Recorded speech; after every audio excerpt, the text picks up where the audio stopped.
Hello दोस्तों, कैसे हैं आप सभी। आशा करते हैं आप सभी एकदम स्वस्थ होंगे। एक बार फिर से आप सभी का बहुत बहुत स्वागत है हमारे यूट्यूब चैनल ट्रिक हिंदी पर।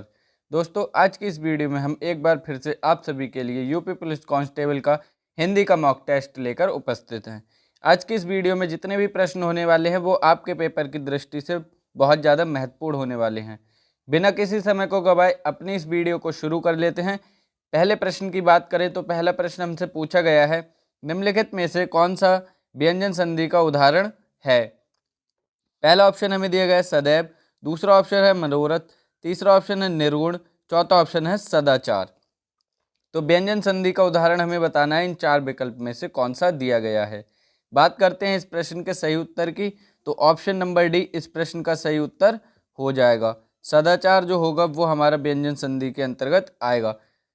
बात करते हैं अगले प्रश्न की, आप भोजन किया, इस वाक्य का शुद्ध वाक्य क्या होगा। पहला ऑप्शन हमें दिया गया आपने भोजन किया, दूसरा ऑप्शन हमें दिया गया भोजन आपने किया, तीसरा ऑप्शन आपने भोजन को किया और चौथा ऑप्शन आप भोजन किया। तो इसका शुद्ध रूप जो होगा वो होगा ऑप्शन नंबर ए, आपने भोजन किया। ये हमारा इस प्रश्न का सही उत्तर हो जाएगा। बात करते हैं हम अगले प्रश्न की। अगला प्रश्न है, नेता का स्त्रीलिंग रूप दिए गए विकल्पों में से कौन सा होगा। पहला ऑप्शन हमें दिया गया है नेत्री, दूसरा ऑप्शन है नेतृत्व, तीसरा ऑप्शन है नेतानी और चौथा ऑप्शन है नेता। तो नेता शब्द के स्त्रीलिंग रूप को हमसे पूछा गया है। ऑप्शन नंबर ए इस प्रश्न का सही उत्तर हो जाएगा। नेत्री हमारा नेता का स्त्रीलिंग रूप होता है। बात करते हैं अगले प्रश्न की, बैल न कूदे कूदे तंगी कहावत का अर्थ क्या होता है। पहला ऑप्शन वीरता पर विश्वास होना, दूसरा ऑप्शन गड्ढे में कूदना, तीसरा ऑप्शन साहसिक कार्य करना, चौथा ऑप्शन स्वामी के बल पर सेवक का साहस। तो बैल न कूदे कूदे तंगी, इसका अर्थ है हमारा स्वामी के बल पर सेवक का साहस। ऑप्शन नंबर डी इस प्रश्न का सही उत्तर हो जाएगा। बात कर लेते हैं अगले प्रश्न की, राजकुमार में कौन सा समास होगा। राजकुमार शब्द हमें दिया गया है, हमें से पूछा गया है कौन सा समास है।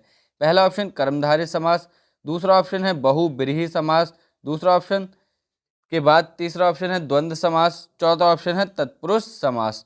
तो राजकुमार शब्द हमारा तत्पुरुष समास के अंतर्गत आता है। ऑप्शन नंबर डी इस प्रश्न का सही उत्तर हो जाएगा। बात करते हैं अगले प्रश्न की, निम्नलिखित शब्द के पर्यायवाची शब्द का चयन दिए गए विकल्पों में से करें। कौन सा शब्द है हमारा धेनु। धेनु शब्द का पर्यायवाची हमसे पूछा गया है। पहला ऑप्शन तनुजा, दूसरा ऑप्शन पयस्विनी, तीसरा ऑप्शन गिरिजा, चौथा ऑप्शन शैलजा। तो बात करते हैं धेनु। धेनु का अर्थ होता है माता, यानी कि गाय को भी हम कह देते हैं। तो इसका जो हमारा ऑप्शन नंबर बी सही उत्तर हो जाएगा पयस्विनी। ये हमारा धेनु का पर्यायवाची होता है। बात करते हैं अगले प्रश्न की, कौन सा व्यंजन संधि नहीं है। हमसे पूछा गया है कौन से शब्द में व्यंजन संधि नहीं है। पहला ऑप्शन उद्धरण, दूसरा ऑप्शन तद्धित, तीसरा ऑप्शन बागजाल और चौथा ऑप्शन रसायन। तो इस प्रश्न के सही उत्तर की बात करें, ऑप्शन नंबर डी इस प्रश्न का सही उत्तर हो जाएगा। रसायन जो है वो हमारा व्यंजन संधि का नहीं है, बल्कि दीर्घ संधि का उदाहरण है। बात करते हैं अगले प्रश्न की, सम्मान का विलोम क्या होता है। पहला ऑप्शन है सज्जन, दूसरा ऑप्शन अपमान, तीसरा ऑप्शन संतोषजनक, चौथा ऑप्शन इनमें से कोई नहीं। इसके सही उत्तर की बात करें तो सम्मान का विलोम होता है अपमान। ऑप्शन नंबर बी इस प्रश्न का सही उत्तर हो जाएगा। बात करते हैं अगले प्रश्न की, तन शब्द का लिंग निर्धारित कीजिए। पहला ऑप्शन पुल्लिंग, दूसरा ऑप्शन स्त्रीलिंग, तीसरा ऑप्शन उभयलिंग, चौथा ऑप्शन नपुंसक लिंग। तो तन शब्द हमारा पुल्लिंग के अंतर्गत आता है। ऑप्शन नंबर ए इस प्रश्न का सही उत्तर हो जाएगा। बात करते हैं अगले प्रश्न की, सज्जन शब्द में कौन सा समास है। पहला ऑप्शन कर्मधारय समास, दूसरा ऑप्शन तत्पुरुष समास, तीसरा ऑप्शन द्वंद्व समास, चौथा ऑप्शन द्विगु समास। तो सज्जन शब्द हमारा कर्मधारय समास के अंतर्गत आएगा। ऑप्शन नंबर ए इस प्रश्न का सही उत्तर हो जाएगा। सत मतलब कि सही है जो जन, सत जन। बात कर लेते हैं अगले प्रश्न की, मालगाड़ी शब्द का समास विग्रह बताइए। पहला ऑप्शन है माल की गाड़ी, दूसरा ऑप्शन माल से गाड़ी, तीसरा ऑप्शन माल के लिए गाड़ी, चौथा ऑप्शन माल द्वारा गाड़ी। बात करते हैं सही उत्तर की, ऑप्शन नंबर सी इस प्रश्न का सही उत्तर हो जाएगा माल के लिए गाड़ी। ये हमारा इसका सही समास विग्रह होगा। आगे बात करते हैं अगले प्रश्न की, अर्धविराम चिन्ह कहाँ लगता है। पहला ऑप्शन है जहां अल्पविराम की अपेक्षा थोड़ा अधिक रुकना हो। दूसरा ऑप्शन जहां अल्पविराम की अपेक्षा थोड़ा कम रुकना हो। तीसरा ऑप्शन उद्धरण चिन्ह के पहले। चौथा ऑप्शन जहां कोई निर्देश देना हो। तो अर्धविराम हमारा लगता है जहां अल्पविराम की अपेक्षा थोड़ा अधिक रुकना हो, यानी कि ऑप्शन नंबर ए इस प्रश्न का सही उत्तर हो जाएगा। अल्पविराम की अपेक्षा जहां हमें अधिक रुकना होता है वही हमारा अर्धविराम आता है। अगले प्रश्न की बात करते हैं, वैदिक संस्कृत से लेकर आधुनिक युग तक की हिंदी के विकास का सही क्रम कौन सा है। पहला ऑप्शन हमें दिया गया लौकिक संस्कृत, फिर वैदिक संस्कृत, फिर अपभ्रंश, फिर प्राकृत, फिर पाली। दूसरा ऑप्शन हमें दिया गया वैदिक, फिर संस्कृत, वैदिक संस्कृत है, फिर लौकिक संस्कृत, फिर पाली, प्राकृत और अपभ्रंश है। फिर वैदिक संस्कृत, लौकिक संस्कृत, अपभ्रंश, पाली और प्राकृत है। चौथा ऑप्शन है वैदिक संस्कृत और अपभ्रंश और फिर लौकिक संस्कृत, पाली है, फिर प्राकृत है। तो इस प्रश्न का सही उत्तर ऑप्शन नंबर बी हो जाएगा। पहले हमारा वैदिक संस्कृत, फिर लौकिक संस्कृत, फिर पाली, प्राकृत और फिर अपभ्रंश, ये हमारा सही क्रम है। फिर अगले प्रश्न की बात करें, निम्नलिखित में से किस विकल्प में सभी शब्द पर्यायवाची हैं।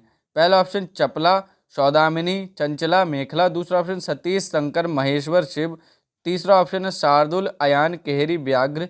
चौथा ऑप्शन अच्युत, गरुड़ध्वज, विनायक, भालचंद्र। तो इस प्रश्न के सही उत्तर की बात करें, ऑप्शन नंबर बी इस प्रश्न का सही उत्तर हो जाएगा। सतीश, शंकर, महेश्वर और शिव ये सभी हमारे पर्यायवाची हैं। बात करते हैं अगले प्रश्न की, अकर्मक धातुओं से बनने वाला और सदैव एक वचन पुल्लिंग और अन्य पुरुष की क्रिया वाला वाच्य कौन सा संभव है। पहला ऑप्शन कर्मवाच्य, दूसरा ऑप्शन कर्तव्यवाच्य, तीसरा ऑप्शन भाववाच्य, चौथा ऑप्शन कर्मवाच्य और भाववाच्य। तो इस प्रश्न का सही उत्तर ऑप्शन नंबर डी हो जाएगा, भाववाच्य। ऑप्शन नंबर सी हमारा इस प्रश्न का सही उत्तर है। फिर बात करते हैं हम अगले प्रश्न की। अगला प्रश्न है, शब्दों के आदि में जुड़कर शब्दों के अर्थ में विशेषता लाने वाले शब्दांश क्या कहलाते हैं। पहला ऑप्शन है उपसर्ग, दूसरा ऑप्शन प्रत्यय, तीसरा ऑप्शन क्रिया विशेषण, चौथा ऑप्शन निपात। तो इस प्रश्न का सही उत्तर होगा ऑप्शन नंबर ए उपसर्ग। शब्दों के आदि में जुड़कर शब्द के अर्थ में विशेषता लाने वाले शब्दांश हमारे उपसर्ग कहलाते हैं।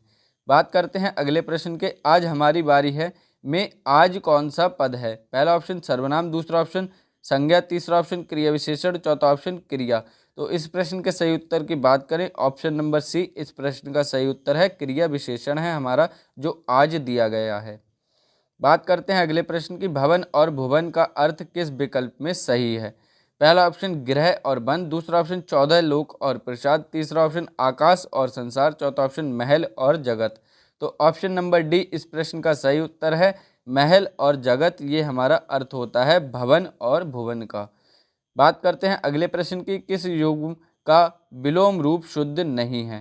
पहला ऑप्शन उत्कर्ष का अपकर्ष, दूसरा ऑप्शन औदार्य का अनौदार्य, तीसरा ऑप्शन संधि का समास, चौथा ऑप्शन श्वास का निश्वास। तो इस प्रश्न का सही उत्तर ऑप्शन नंबर सी हो जाएगा, संधि का हमारा विलोम शब्द समास नहीं होता और ना ही समास का हमारा विलोम शब्द संधि होता है। समास का व्यास होता है, संधि का विच्छेद होता है। बात करते हैं अगले प्रश्न की, बीना जल्दी चलिया में विधेय विस्तारण है। पहला ऑप्शन बीना, दूसरा ऑप्शन चली, तीसरी ऑप्शन आ, चौथा ऑप्शन जल्दी। तो हमें बताना है कि विधेय विस्तारण कौन सा है। तो ऑप्शन नंबर डी इस प्रश्न का सही उत्तर हो जाएगा जल्दी, ये हमारा विधेय विस्तारण है। बात करते हैं अगले प्रश्न की, निम्नलिखित में से कौन सी सुमित्रा नंदन पंत की कृति नहीं है। पहला ऑप्शन वीणा, दूसरा ऑप्शन कुरुक्षेत्र, तीसरा ऑप्शन पल्लव, चौथा ऑप्शन स्वर्णधुली। तो सुमित्रा नंदन पंत जी की 3 कृतियां यहाँ दी गई हैं, एक जो नहीं है वो है हमारी कुरुक्षेत्र। ऑप्शन नंबर बी इस प्रश्न का सही उत्तर हो जाएगा, ये हमारी रामधारी सिंह दिनकर जी की कृति है। बात करते हैं अगले प्रश्न की, संयुक्त वाक्य की पहचान क्या होती है।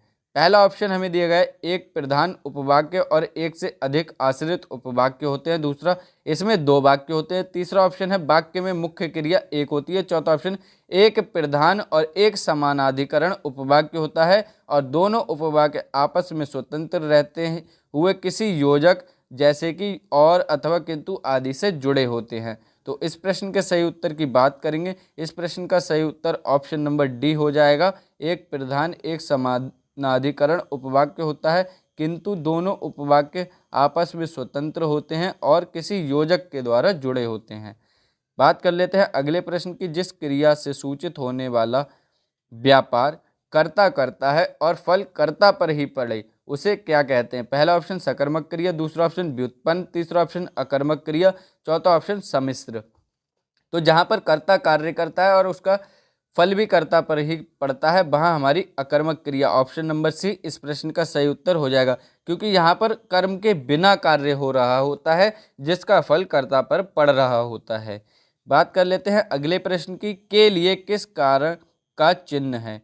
पहला ऑप्शन अपादान कारक, दूसरा ऑप्शन कर्म कारक, तीसरा ऑप्शन संप्रदान कारक, चौथा ऑप्शन संबंध कारक। तो के लिए विभक्ति जो प्रयुक्त होती है वो संप्रदान कारक में, ऑप्शन नंबर सी इस प्रश्न का सही उत्तर हो जाएगा। संप्रदान कारक का चिन्ह है के लिए। बात करते हैं हम अगले प्रश्न की। निम्नलिखित में से कौन सा मूर्धन्य व्यंजन है? पहला ऑप्शन जा और झा, दूसरा ऑप्शन पा और फा, तीसरा ऑप्शन ड और ढा, चौथा ऑप्शन गा और घा। तो मूर्धन्य हमारे ड और ढा, ऑप्शन नंबर सी इस प्रश्न का सही उत्तर हो जाएगा। ये हमारे मूर्धन्य व्यंजन हैं। बात करते हैं अगले प्रश्न की। नाम धातु क्रिया का प्रयोग किस वाक्य में है?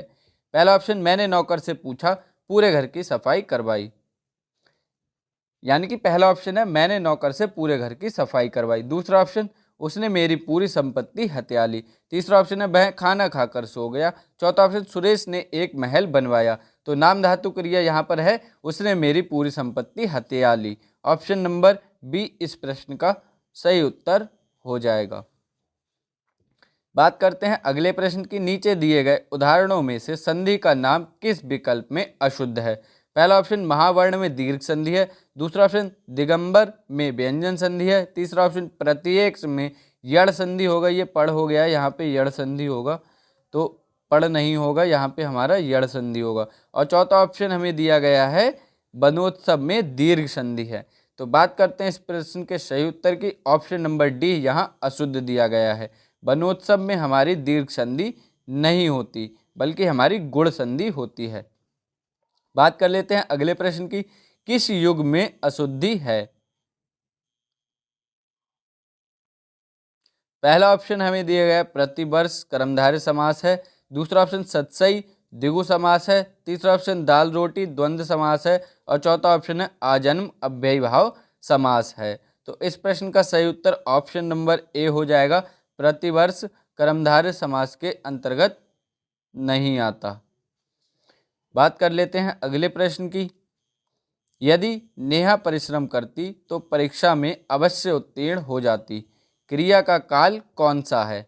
पहला ऑप्शन है संदिग्ध भूतकाल, दूसरा ऑप्शन है आसन्न भूतकाल, तीसरा ऑप्शन हेतु हेतु मद भूतकाल, चौथा ऑप्शन अपूर्ण भूतकाल। तो यहाँ अगर नेहा परिश्रम करती तब परीक्षा में उत्तीर्ण होती, एक के ऊपर आश्रित है दूसरी चीज।